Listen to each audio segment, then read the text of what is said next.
Covid के समय में हो रही है, तो सबसे पहले तो आप सबसे यही विनती करूंगा कि आप सब लोग सुरक्षित रहें, कोविड प्रोटोकॉल का पालन करें। और जो बिंदु आज इस प्रेस वार्ता में उठाने जा रहा हूं, ये बिंदु बेहद ही गंभीर है। आज कई मीडिया चैनल्स पे भी और न्यूज़पेपर में एक खबर आई, और ये खबर कुछ बड़े सवाल खड़े करती है। ये खबर है कि संजय भंडारी, जो कि हम सब जानते हैं रॉबर्ट वाड्रा के बड़े घनिष्ठ मित्र हैं, ये कहना भी गलत नहीं होगा कि दो जिस्म एक जान है।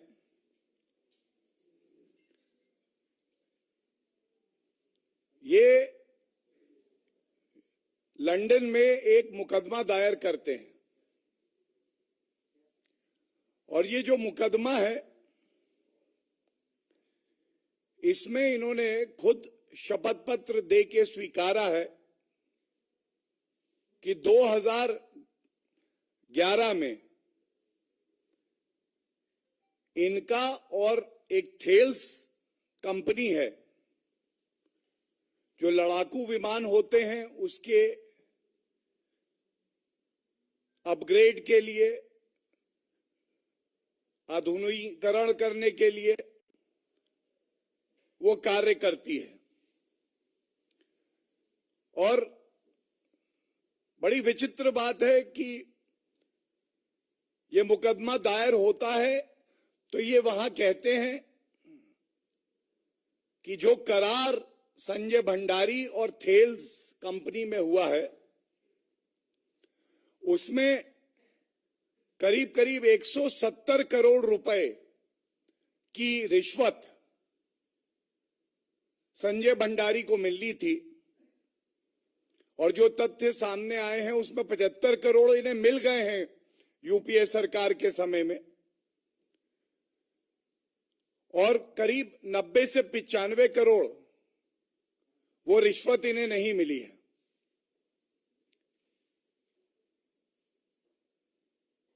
ये इसलिए चिंताजनक है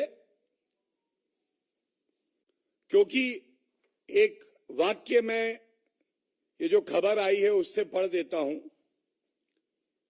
and I'm quoting from this news which says, quote, Mr. Bhandari alleges that from 2008 he helped Thales sell the upgrade of Mirage jets by facilitating a meeting with a senior Indian official.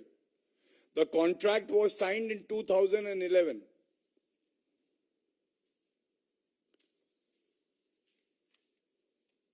ये सर्वविदित है कि Bharatiya Janata party की सरकार आई, श्री नरेंद्र मोदी जी के नेतृत्व में रक्षा सौदे हुए, ये गवर्नमेंट टू गवर्नमेंट डील हुई, and the NDA BJP government has a policy of zero tolerance for corruption. लेकिन इस न्यूज के आने के बाद अब ये पता चल गया है कहीं भी भ्रष्टाचार है तो कांग्रेस पार्टी का तार है, कहीं भी भ्रष्टाचार है तो कांग्रेस पार्टी का तार है। और ये जो ब्रोकर कमीशन खोरी का कल्चर है, ये कांग्रेस पार्टी में ऐसी व्यवस्था बनी हुई थी कि वो रक्षा सौदों में भी कमीशन खोरी करते थे। भ्रष्टाचार यूपीए कांग्रेस सरकार में कूट कूट के भरा हुआ है।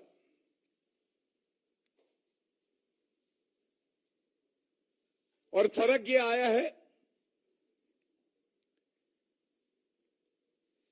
कि हम सब जानते हैं ये जो संजय भंडारी हैं, जो रॉबर्ट वाड्रा के खासम खास हैं, उनके खिलाफ प्रत्यर्पण की जो कार्रवाई है वो भारतीय जनता पार्टी की सरकार ने ही शुरू करी है। और ये खुलासा तब हो रहा है जब इसमें जो फाइनल हियरिंग है एक्सट्रेडिशन प्रोसीडिंग्स में लंदन की कोर्ट में, ये इसी वर्ष फरवरी में होनी है। आज ये सवाल उठता है कि कांग्रेस पार्टी जब सत्ता में आती है तो उनकी प्राथमिकता अपनी तिजोरी भरना क्यों होता है? ऐसा क्यों होता है कि जवान हमारे बुलेट प्रूफ जैकेट मांग रहे होते हैं तो ये वीवीआईपी चॉपर खरीद रहे होते हैं?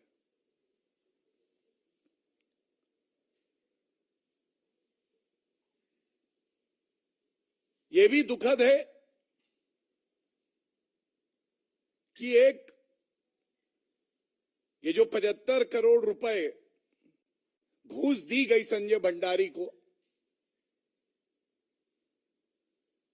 ये कुछ कंपनियों का एक जाल बुना गया, जो कंपनियां मिडिल ईस्ट और दुबई में हैं। थेल्स पेमेंट करती है इन कंपनियों को और उसके बाद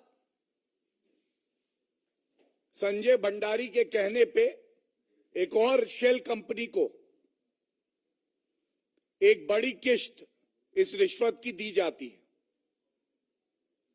आज देश ये सवाल पूछ रहा है, कांग्रेस अध्यक्षा सोनिया गांधी जी, आप इस पे अपनी चुप्पी तोड़िए। ये हम सब जानते हैं 42 स्क्वाड्रन हमारी वायुसेना के 33 हो गए। 10 साल कांग्रेस पार्टी की सरकार रही, लड़ाकू विमान नहीं आए। अगर विमानों का आधुनिकीकरण होना था तो उसमें भी रिश्वतखोरी, कमीशन ली जा रही थी। और ये सौदा 2.4 बिलियन यूरोज,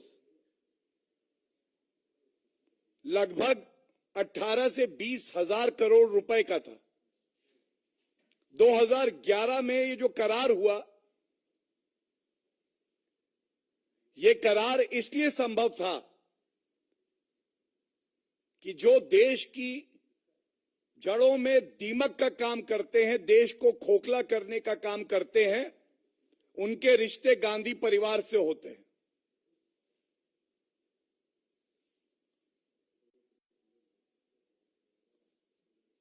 आज ये भी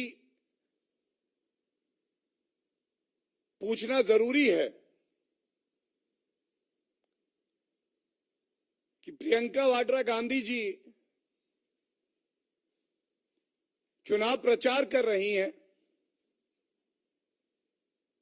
आप सार्वजनिक जीवन में हैं, क्या आपको सामने आकर इस पे स्पष्टीकरण नहीं देना चाहिए?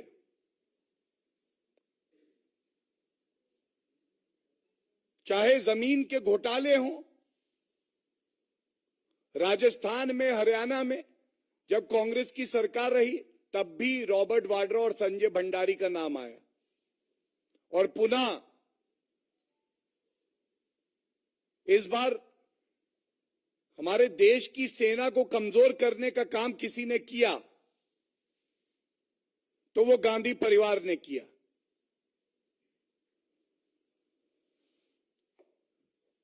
ये प्रमुख प्रश्न उठाए गए हैं, देश की जनता पूछ रही है और हमें पूरी उम्मीद है कि राष्ट्रहित में, for the sake of transparency and accountability, Sonia Gandhi ji, Rahul Gandhi and Priyanka Vadra Gandhi will respond to these questions. And if they decide not to respond to these questions, then it would be an admission by the Gandhi Parivar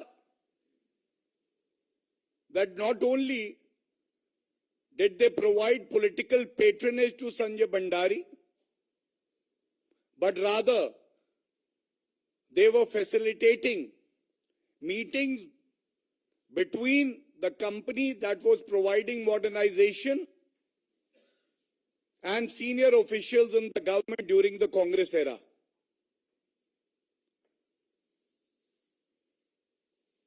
Thank you so much. Thank you for coming. And I'm sure that this serious matter pertaining to national security and our armed forces will get serious attention and coverage which it deserves. Thank you.